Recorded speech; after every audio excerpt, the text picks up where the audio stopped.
We think of obituaries as somber pieces of writing. They're informing the world of a person's passing, after all.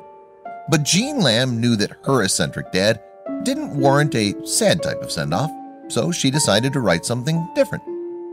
What she came up with was a much more fitting reflection of her father, Terry Ward. And although he had lived his life out of the spotlight, he posthumously became a viral sensation as his daughter's written eulogy sparked conversation worldwide. Hello, wonderful people. I'm Scott Leffler for WonderBot. And here is, when this woman's eccentric dad died, she wrote an obituary that sparked comments from strangers. Before we begin, make sure to smash that like button, subscribe to our channel, and click the notification bell for more amazing videos.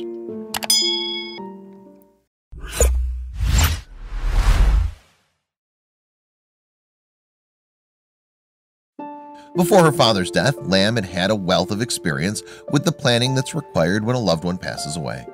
She worked as a community relations director at Geisen Funeral Homes in her home state of Indiana.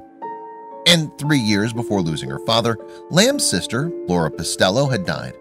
At that time, Lamb had been tasked with writing the obituary too, and she had taken a non-traditional, slightly humorous approach to it. Her father had loved the way it turned out. So when Ward suffered from a stroke and passed away in 2018, Lamb knew exactly how to write the ode to her father's life. She told the Washington Post that she had had only one thought as she sat down to pen the obituary. Okay, we're going mostly funny. A comedic tribute would be perfect for her father, Lamb suspected. She told Today, "That's how my dad was. He was all about making people laugh. He just had this quirky, witty sense of humor, and we all got it from him. The household was built on who could get the best laugh." In just the first sentence of her father's obituary, Lamb made it clear his written send-off wouldn't be a traditional one. Terry Wayne Ward, age 71, of DeMont, Indiana, escaped this mortal realm on Tuesday, January 23, 2018, leaving behind 32 jars of Miracle Whip, 17 boxes of Hamburger Helper, and multitudes of other random items that would prove helpful in the event of a zombie apocalypse. She then introduced readers to Kathy, Ward's overly patient and accepting wife, who was the love of his life, a fact she gladly accepted sympathy for during 48 years of marriage. The pair wed in 1969 after Ward hooked Kathy by telling her he was a lineman. He didn't specify early on that he was a lineman for the phone company, not for the NFL. It was a long road that brought Ward to his career in the utility business, his daughter wrote. First, he had to graduate from high school in South Holland, Illinois, where only 3 of his teachers took an early retirement after having him as a student, she recalled. Later, Ward volunteered to serve in the U.S. Army, which saw him traveling overseas to fight in the Vietnam War. Then he worked in a presumably calmer role at AT&T, providing nearly 4 decades of begrudging service, his daughter wrote. The job did have its humorous perks, Lamb wrote. He accumulated roughly 3,000 rolls of black electrical tape during the course of his career, which he used for everything from open wounds to "don't use this button" covers, she said. But to Ward, the most important thing in his life was his family. He left behind his wife, a brother, a sister, 2 daughters, 2 sons-in-law, and 7 grandchildren. To his youngest family members, he was a renowned distributor of popsicles and ice cream sandwiches, Lamb wrote. On the other hand, his daughter reported that he despised uppity foods like hummus, which his family lovingly called bean dip for his benefit. His other dislikes were aspirational, to say the least. He couldn't give a damn about most material things, Lamb wrote.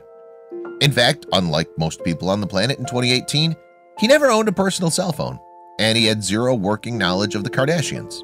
Instead, he lived simply and died knowing that The Blues Brothers was the best movie ever. And hot sauce can be added to absolutely any food, Lamb wrote.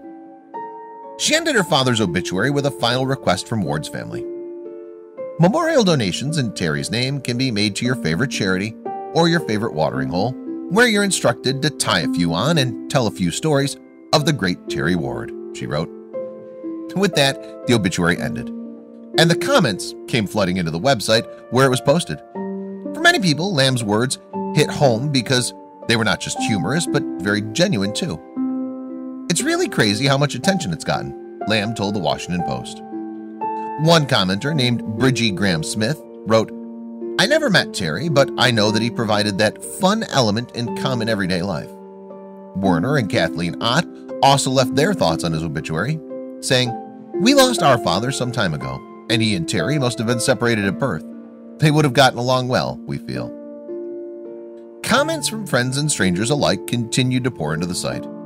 This overwhelming support from across the world helped Lamb and her loved ones through their loss. She told the Washington Post that the support shocked her. "He was just an average guy. There are a million people just like him. I think to myself, well, he hasn't done anything super extraordinary in his life. He hasn't won a Nobel Prize or climbed the corporate ladder," she said. But Ward's obituary proved he had loved his family and had had a great sense of humor, which seemed to resonate with everyone who read his story. And that fun-loving spirit is just who Lamb says is watching over her.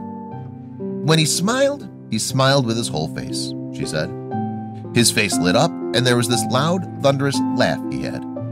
I can just see him laughing in heaven."